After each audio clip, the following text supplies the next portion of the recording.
Hello friends, இன்னைக்கு நாம் செய்ய போகிறது சேமியா எக் புலாவ்.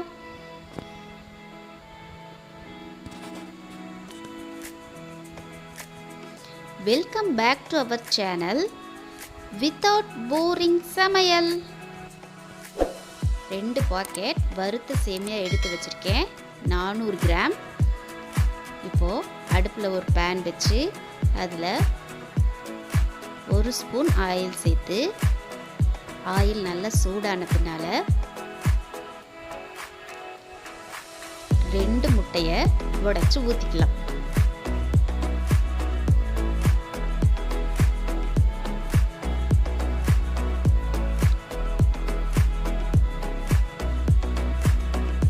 இந்த முட்டைக்கு தேவையான அளவு உப்பு,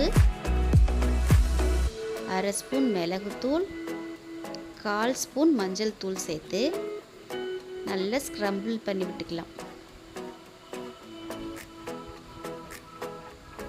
பாருங்கள், இந்த மாதிரி ஸ்க்ரம்பிள் பண்ணி வச்சு தனியாக எடுத்து வச்சுக்கலாம். இப்போ அடுப்பில் ஒரு கடாய் வச்சு அதில் 2 டேபிள் ஸ்பூன் ஆயில் சேர்த்து அதில் 1/2 ஸ்பூன் சோம்பு, 10 முந்திரி பருப்பு, கொஞ்சமாக கறிவேப்பிலை சேர்த்து நல்லா வதக்கி விடலாம். இஞ்சி பூண்டு தட்டி வச்ச பேஸ்ட்டை அதில் சேர்த்துக்கலாம்.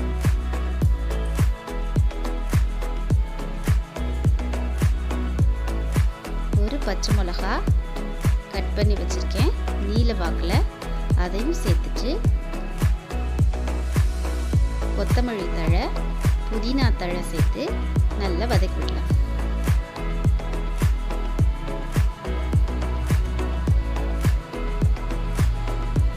ஒரு பெரிய வெங்காயம் நீல வாக்கில் கட் பண்ணி வச்சுருக்கேன், அதையும் சேர்த்துக்கிட்டு நல்லா வதக்கி விடலாம்.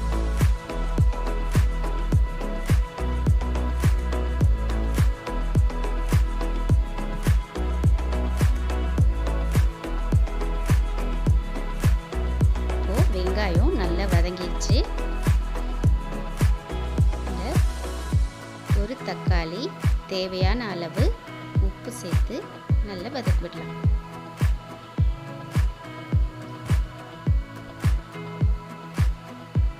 தக்காளியும் நல்லா வதங்கிடுச்சு.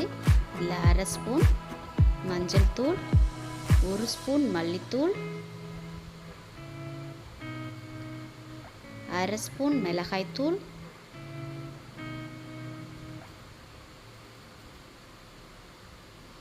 1/2 ஸ்பூன் பிரியாணி மசால் சேர்த்துக்கலாம். பிரியாணி மசாலா உங்கள்கிட்ட இல்லைன்னா கரம் மசாலா தூள் சேர்த்துக்கலாம். சேர்த்துட்டு நல்லா வதக்கி விடலாம்.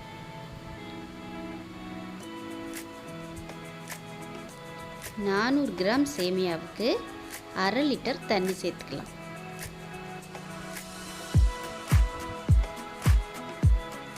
தண்ணி சேர்த்து நல்லா கொதிக்க விடலாம். ஒரு மூடி போட்டு வச்சிங்கன்னா தண்ணி சீக்கிரமாகவே கொதிச்சிடும். பாருங்கள், இப்போ நல்ல தண்ணி கொதிச்சு வந்துடுச்சு. இப்போ அடுப்பு சிம்மில் வச்சுட்டு இந்த வறுத்த சேமியாவை அதில் சேர்த்துக்கலாம். சேர்த்துட்டு நல்லா கலக்கி விடுங்க.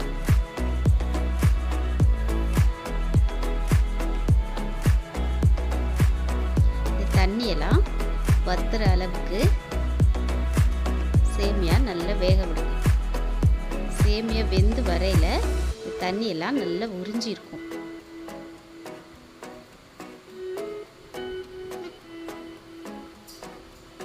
பசங்களுக்கு இதை பிரேக்ஃபாஸ்ட்டாக செஞ்சு கொடுத்தீங்கன்னா ரொம்ப விரும்பி சாப்பிடுவாங்க. நீங்களும் ட்ரை பண்ணுங்கள் ஃப்ரெண்ட்ஸ்.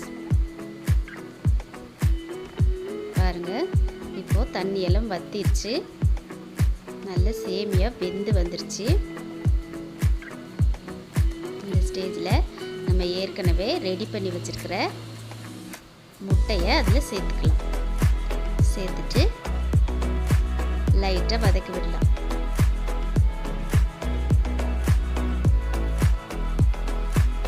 கடைசியாக இறக்குறப்போ இதில் 1 டேபிள் ஸ்பூன் நெய் சேர்த்துக்கலாம். நெய் சேர்த்துட்டு ஒரு தடவை மிக்ஸ் பண்ணிவிட்டு